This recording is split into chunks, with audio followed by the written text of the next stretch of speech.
మొదటి కొరింథీయులకు రాసిన పత్రిక 7వ అధ్యాయము 15వ వచనాన్ని మనం చూసినట్లయితే, సమాధానముగా ఉండుటకు దేవుడు మనలను పిలిచెను అనేటువంటి మాట అక్కడ మనం చూస్తూ ఉన్నాం. మత్తయి సువార్తలో గమనించినట్లయితే, ప్రయాసపడి భారం మోసుకొనుచున్న సమస్త జనులారా నా యొద్దకు రండి అనేటువంటి పిలుపుని మనం మొదటిగా అక్కడ గమనించవచ్చు. స్వయాన యేసుక్రీస్తే విశ్రాంతి కలుగజేయుటకు ఆయన తన యొద్దకు పిలుస్తున్నట్టు మనం చూస్తున్నాం. విశ్రాంతి అనగా నెమ్మది, విశ్రాంతి అనగా సమాధానం, విశ్రాంతి అనగా ఓ మంచి స్థలంలో నిలపడం, లేదా మంచి స్థానంలో నిలిచి ఉండడం, లేదా సేఫ్ సైడ్ గా ఉంచడం అనేటువంటి విషయాన్ని మనం బాగా గమనించవచ్చు. అయితే అపోస్తలుడైనటువంటి పౌలు కొరింథీయులకు రాస్తూ ఏమంటూ ఉన్నాడంటే 7వ అధ్యాయం 15వ వచనంలో, సమాధానముగా ఉండడానికి మనల్ని దేవుడు పిలిచెను అనేటువంటి మాట చూస్తూ ఉన్నాం. క్రీస్తునందు ప్రేమైనటువంటి వారులారా, నేటి దినాల్లో మానవ జీవితంలో తల్లి గర్భం నుంచి భూమి మీదకి పడినటువంటి సమయం నుంచి మరణించేంత వరకు ఎవరి జీవితంలో కూడా సమాధానం లేనటువంటి పరిస్థితిని మనం చూస్తూ ఉన్నాం. నిజమే కదా? కుటుంబాల్లో సమాధానం లేదు. ఒకరి జీవితంలో ఒంటరిగా వారి జీవితంలో సమాధానం లేదు. సంఘ జీవితంలో సమాధానం లేని పరిస్థితిని మనం చూస్తున్నాం. సమాజ జీవితంలో సమాధానం లేనటువంటి స్థితిని మనం చూస్తున్నాం. దేశాల్లోనూ రాష్ట్రాల్లోనూ ప్రపంచ దేశాల్లో మనం ఆయా సంఘటనల్ని మనం గమనించినప్పుడు సమాధానం లేనటువంటి పరిస్థితుల్ని మనం ఎన్నో చూసి ఉన్నాం.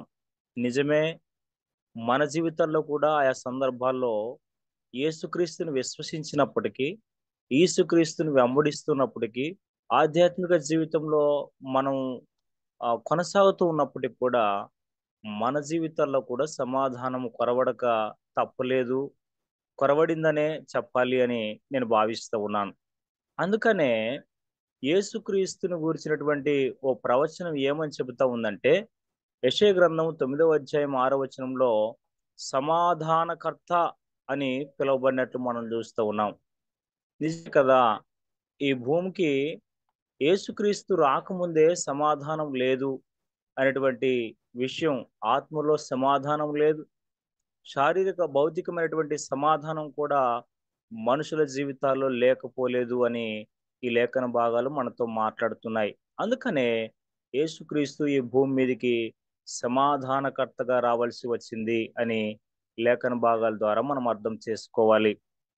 అదే మొదటి కొరింథీయులకు రాసిన పత్రిక 14వ అధ్యాయము 33వ వచనంలో ఒక మాట రాయబడింది. ఏమనంటే, పరిశుద్ధుల సంఘములన్నిటిలో దేవుడు సమాధానమునకే కర్త గాని అల్లరికి కర్త కాడు అని కూడా అపోస్తలుడు పౌలు రాస్తూ ఉన్నాడు. నిజమే కదా? ఆ సంఘ జీవితాల్లో, మన యొక్క సంస్థ జీవితంలో, మన వ్యక్తిగత జీవితంలో యేసుక్రీస్తుని మనము ఎలా చూడాలి అని మనము ఆలోచిస్తే, దేవుడు సమాధానమునకు మాత్రమే కర్త, అల్లరికి కర్త కాడు అనేటువంటి విషయం ఈనాడు మన వ్యక్తిగత జీవితంలోనైతేనేమి, కుటుంబ జీవితంలోనైతేనేమి, సంఘ జీవితంలోనైతేనేమి, సమాధానమునికి మించినటువంటి ఎన్నో సంఘటనలు జరుగుతూ ఉన్నాయంటే, మరి మన యొక్క జీవితాల్లో సమాధానం లేదని చెప్పక తప్పదు అని ఈ లేఖన భాగాల ద్వారా మనకు అర్థమవుతా ఉంది. కాబట్టి క్రీస్తునందు ప్రేమటువంటి వారలారా, ఈ ఉదయకాలం వేళ మన జీవితాల్లో సమాధానాన్ని మనం అనుభవిస్తూ ఉన్నామా? దేవుని పిలుపు అయితే సమాధానానికి అని రాయబడి ఉంది. దేవుడు పిలిచింది మనకు సమాధానముగా ఉండాలనే ఉంది. అయితే పరిశుద్ధుల సంఘంలో దేవుడు సమాధానానికి కర్తని కూడా మరి రాస్తున్నట్టు మనం చూస్తూ ఉన్నాం. రోమీయులకు రాసిన పత్రిక 2వ అధ్యాయము 10వ వచనాన్ని మనం గమనించినట్లయితే, సత్క్రియ చేయు ప్రతి వానికి సమాధానము కలుగును అని రాయబడింది అక్కడ. అంటే సమాధానం ఎవరికి కలుగుతా ఉంది? సమాధానం ఎవరు పొందుకోగలరు? సమాధానంగా ఎవరు ఉండగలరు అని మనం ఇక్కడ గమనిస్తే రోమీయులకు రాసిన పత్రిక 2వ అధ్యాయం 10వ వచనంలో ఈ విధంగా రాయబడింది. ఎవరంటే సత్క్రియ చేయువానికి సమాధానం కలుగును అని రాయబడింది. కాబట్టి సత్క్రియ ఎవరైతే చేస్తారో సత్యము యొక్క క్రియ, సత్యమైనటువంటి దేవుడు నేనే మార్గము, సత్యము, జీవము అని సెలవిచ్చినటువంటి దేవుని క్రియను చేసేవారు ఎవరైతే ఉంటారో వారి జీవితంలో సమాధానం ఉంటుందని ఈ లేఖన భాగం చెబుతా ఉంది. కాబట్టి క్రీస్తునందు ప్రియమైన వారలారా, ఈ ఉదయకాలం వేళ మనము వాక్య భాగాన్ని ధ్యానిస్తుండగా మన జీవితంలో సమాధానం లేకపోతే సత్క్రియ చేయుట ద్వారా, క్రీస్తు యొక్క క్రియను చేయుట ద్వారా మనము సమాధానాన్ని పొందుకోగలమని ఈ లేఖన భాగం మనతో మాట్లాడుతుంది. కాబట్టి ఇంకా ఎవరి జీవితంలో సమాధానం కలుగుతుంది అని మనం ఆలోచన చేసినట్లయితే యోబు రాసినటువంటి గ్రంథము, యోబు గ్రంథము 21 వచనం మనం గమనించినట్లయితే ఆయనతో సహవాసము చేసిన ఎడల నీకు సమాధానము కలుగును, అలాగున నీకు మేలు కలుగును అని అక్కడ రాయబడింది. చూడండి, ఇక్కడ రాయబడినటువంటి మాటను బట్టి సమాధానం ఎవరికి కలుగుతా ఉందని రెండవదిగా చూసినట్లయితే ఆయనతో సహవాసము చేసేటువంటి వారికి కదా. ప్రతి ఉదయం మనము లేవగానే దేవునితో సహవాసం చేస్తూ ఉన్నాం. మనల్ని మనం సహవాసం కాదు కానీ దేవునితో సహవాసం చేయుట. మనం లేచిన ప్రతి ఉదయమే దేవునితో సహవాసం చేస్తున్నాం. కాబట్టి ఎంతో కొంత దేవుని యొక్క సమాధానాన్ని మనము పొందుతున్నామని భావించాలి. ఇది వాక్య భాగం యొక్క ఆధారమై ఉన్నది. మనకు మేలు కలుగుతా ఉంది అంటే కూడా మనం ఆయనతో సహవాసం చేయడం ద్వారా మేలును అనుభవిస్తామనేటువంటి విషయాన్ని ఈ లేఖన భాగం ద్వారా మనం అర్థం చేసుకోవచ్చు. కాబట్టి సమాధానము సత్క్రియ చేయువానికి కలుగుతూ ఉంది. సమాధానము ఆయనతో సహవాసము చేసేటువంటి వారికి కలుగుతూ ఉంది. ఎవరి జీవితంలో ప్రశ్నించినా సమాధానం లేదనేటువంటి విషయం తేటగా అర్థమవుతోంది. ఎవరినైనా అడగండి, సమాధానం లేదయ్యా, నా జీవితంలో ధనం ఉన్నా సమాధానం లేదు, ఉద్యోగం ఉంది సమాధానం లేదు, కుటుంబం ఉంది సమాధానం లేదు కదా. చాలా విషయాలు ఎవరిని ప్రశ్నించుకున్నా కూడా వారిలో సమాధానం అనేటువంటి పరిస్థితిని మనం చూస్తూ ఉన్నాం. చాలా మంది ధనవంతులు సైతము సమాధానం లేదని ఉరివేసుకుని చనిపోయినటువంటి వారు లేకపోలేదు కదా. చాలా మంది జీవితాల్లో మంచి ధనవంతులు, మంచి ఉన్నతమైనటువంటి సంపన్నమైనటువంటి కుటుంబాల జీవితాల్లో కూడా ఎంతో మంది ఆత్మహత్యలు చేసుకోలేకపోలేదు. కారణం ఏంటంటే వారి జీవితంలో సమాధానము లేదు. కారణం ఏంటి అంటే వారు సత్క్రియ చేసేవారు కారు, దేవుని యొక్క క్రియల్ని వారు చేసేవారు కారు. ఇంకా చెప్పాలంటే వారు దేవుడితో సహవాసము చేసేవారు కారు. కాబట్టి వారి జీవితాల్లో సమాధానము కొరవడిందని అర్థమవుతుంది ఈ లేఖన భాగాల ద్వారా. ఇక కీర్తనల గ్రంథం 34:14 వచనంలో ఒక మాట రాయబడింది. ఇదే మాటే 2వ తిమోతికి రాసినటువంటి పత్రిక 2:22 రాయబడింది. అదే మాటే మరి 1 పేతురు 3వ అధ్యాయం 11వ వచనంలో రాయబడినటువంటి మాట. 3 చోట్ల ఈ మాట రాయబడింది. ఏమని రాయబడిందంటే కీడు చేయుట మాని మేలు చేయుము, సమాధానము వెదకి దాన్ని వెంటాడుము అని అంటూ ఉన్నాడు. చూడండి, కీర్తనకారుడు ఈ మాట మాట్లాడుతూ ఉన్నాడు, అపోస్తలుడైన పౌలు ఈ మాట మాట్లాడుతూ ఉన్నాడు, మరి పేతురు పత్రికలో కూడా ఈ మాటను మనం చూస్తూ ఉన్నాం. అంటే మన యొక్క లక్ష్యం ఏదై ఉండాలి అని మనం చూసినట్లయితే ఏమని రాయబడిందంటే ఇక్కడ కీడు చేయుట మానివేయాలి అనేటువంటి మాట. కీడు చేయుట ఎప్పుడైతే మానివేస్తామో మన జీవితంలో సమాధానం అనేటువంటిది వస్తూ ఉంది. కాబట్టి నేటి దినాల్లో కీడు తలపెట్టేటువంటి పరిస్థితులు చాలానే ఉన్నాయి కదా. నీతిగా, నిజాయితీగా, మరి న్యాయబద్ధంగా యేసుక్రీస్తు భక్తి జీవితంలో మనం కొనసాగుతూ ఉన్నప్పుడు మనకు అనేక మంది కీడు తలపెట్టేటువంటి వారు లేకపోలేదు. మన ఇరుగు పొరుగు నుంచి కీడు సంభవించవచ్చు, మనకు ఇష్టం కానటువంటి వారి నుంచి కీడు సంభవించవచ్చు కదా. ఇలాంటి కీడు మనలో కూడా ఉండకుండా ఎప్పుడైతే మనం మానివేస్తామో, అప్పుడు కీడు చేయటం మానివేయడం ద్వారా మనం మేలు చేయడం ద్వారా సమాధానాన్ని పొందుకుంటాం. అందుకనే కీడు చేయుట మాని మేలు చేయము, సమాధానమును వెదికి దానిని వెంటాడుమని రాయబడింది. చాలా మంది దేన్ని వెంటాడుతూ ఉన్నారు, దేన్ని వెతుకుతూ ఉన్నారంటే, చాలా మంది ఉద్యోగాలు వెతుకుతున్నారు, చాలా మంది వివాహాల కోసం వెతుకుతూ ఉన్నారు, చాలా మంది ధనాన్ని వెతికే వాళ్ళు లేకపోలేదు, చాలా మంది అధికారాన్ని వెతుకుతూ ఉన్నారు, చాలా మంది కదా ఎన్ని రకాలు వెతుకుతూ ఉన్నారు మనుషులైతే. కానీ బైబిల్ లేఖనం చెబుతుంది ఏమంటే, మరి వెదుకుడి ఆయన దొరుకును అని మత్తయి సువార్తలో మనం చూస్తూ ఉన్నాం. లేదు కదా, వెదుకు వారికి దొరుకుతాడు అనేటువంటి మాట, తటుడి తీయబడును, అడుగుడి మీకు తీయబడును అనేటువంటి మాటను మనం చూస్తూ ఉన్నాం. కాబట్టి వెదికే వాటికి దొరికేటువంటి దేవుడు ఏమని చెబుతా ఉన్నాడంటే, సమాధానమును వెదుకుము అనేటువంటి మాట చూస్తూ ఉన్నాం. అదే మత్తయి సువార్తలో మొదటగా ఆయన నీతిని, ఆయన రాజ్యమును వెతుకుమనేటువంటి మాటను మనం చూస్తూ ఉన్నాం. ఎప్పుడైతే మన జీవితాల్లో ఆయన రాజ్యం అంటే ఆయన సంఘం, ఆయన పరలోక సన్నిధిని, ఆయనతో సహవాసాన్ని మనం వెదికే వారుగా మనం ఎప్పుడైతే ఉంటామో, మన జీవితాల్లో సమాధానము ప్రారంభించబడుతూ ఉంది, కొనసాగుతూ ఉంది అనేటువంటి విషయాన్ని ఈ లేఖన భాగాల ద్వారా మనం అర్థం చేసుకోవాలి. అయితే ఈ సమాధానము ఎవరితో ఉండాలి అనేటువంటి విషయాన్ని మనం గమనించినట్లయితే, మనము మార్కు సువార్త 9వ అధ్యాయం 50 వచనంలోను, మొదటి తెస్సలోనికీయులకు రాసిన పత్రిక 5వ అధ్యాయం 13వ వచనంలో ఈ విధంగా రాయబడింది.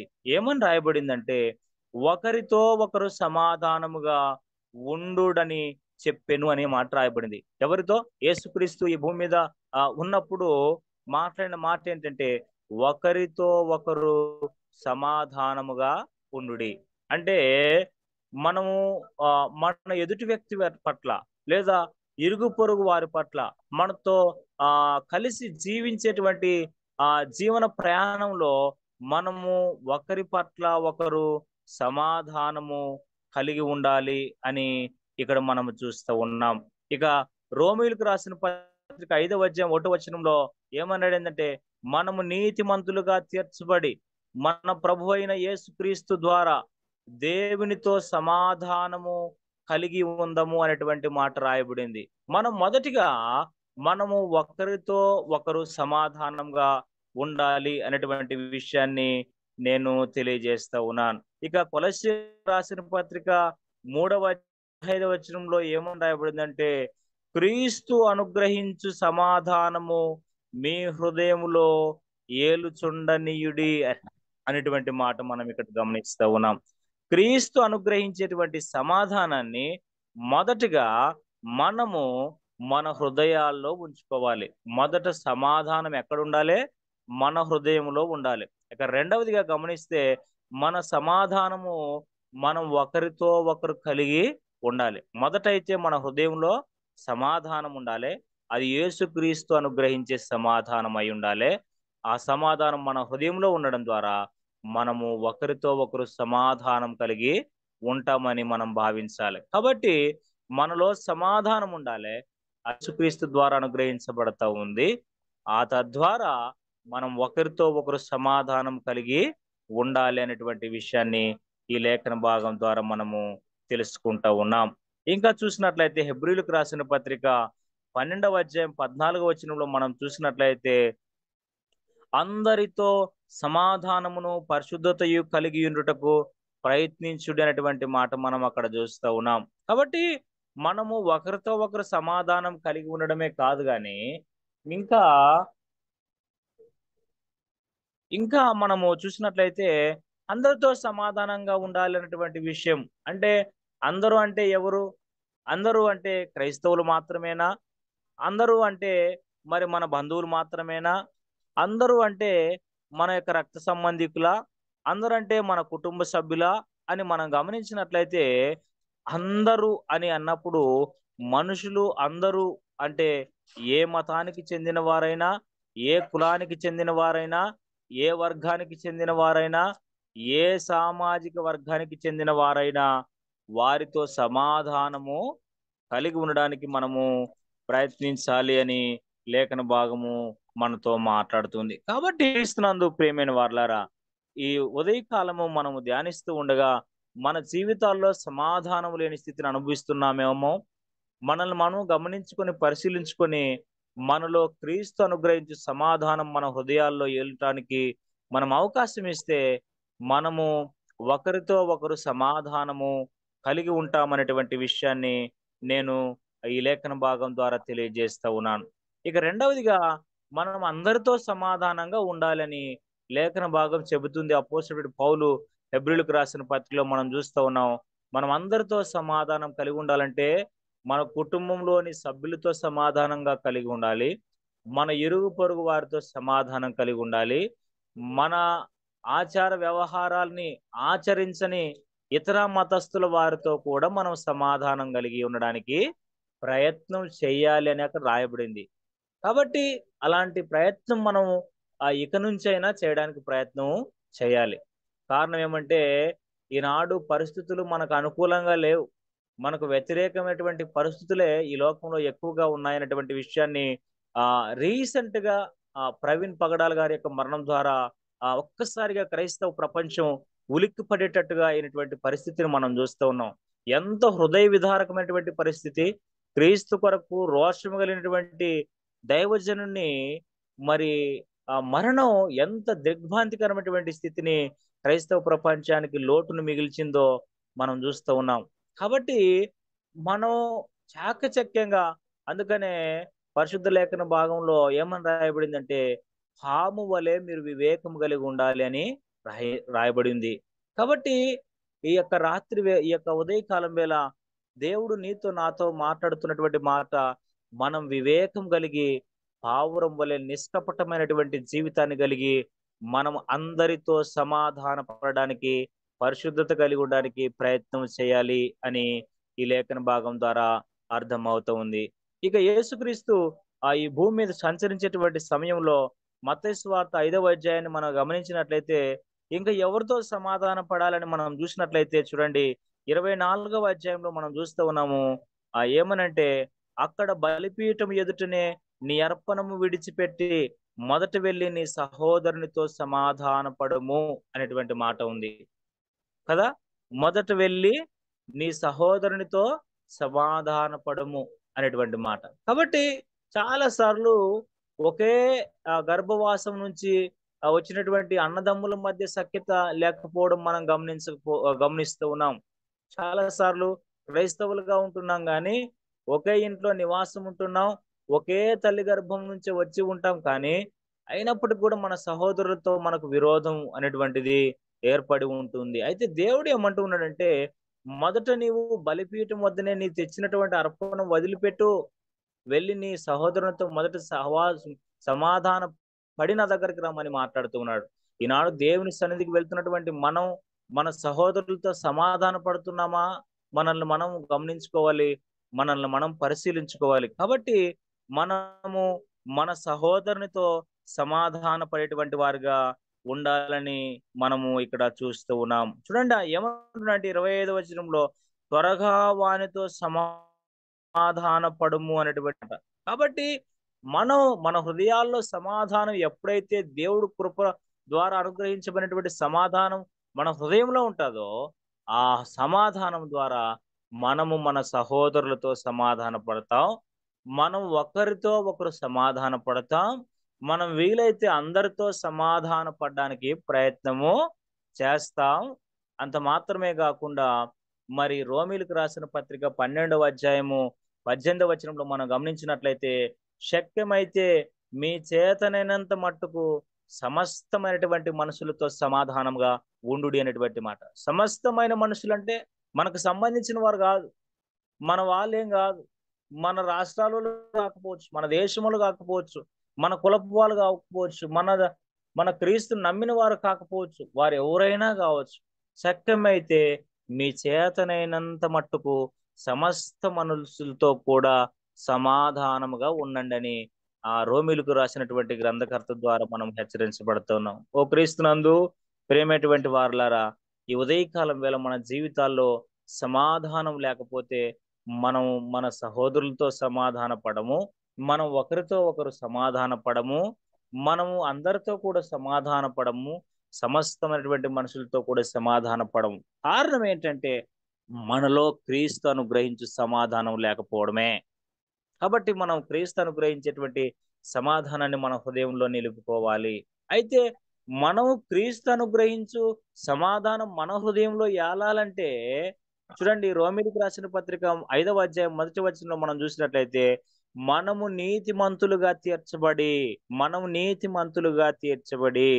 మన ప్రభువైన యేసుక్రీస్తు ద్వారా దేవునితో సమాధానం కలిగి ఉండాలి. ఆ మాట అక్కడ రాయబడింది.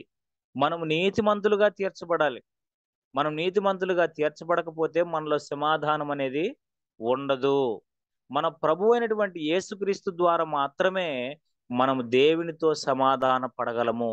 మొదట మన హృదయంలో సమాధానం రావాలంటే మనం మన ప్రభు అయిన యేసుక్రీస్తు ద్వారా నీతిమంతులుగా తీర్చబడి ఆదిలో ఆదాము అవ్వలు దేవునికి దూరముగా జీవించినటువంటి సందర్భంగా మరి దేవునితో సమాధానపు బంధం తెగిపోయింది ఆయన అతిక్రమించినటువంటి ఆజ్ఞ ద్వారా. అయితే యేసుక్రీస్తు ద్వారా దేవునితో మరణం ద్వారా దేవునితో సమాధాన పడడానికి అవకాశం దొరికింది.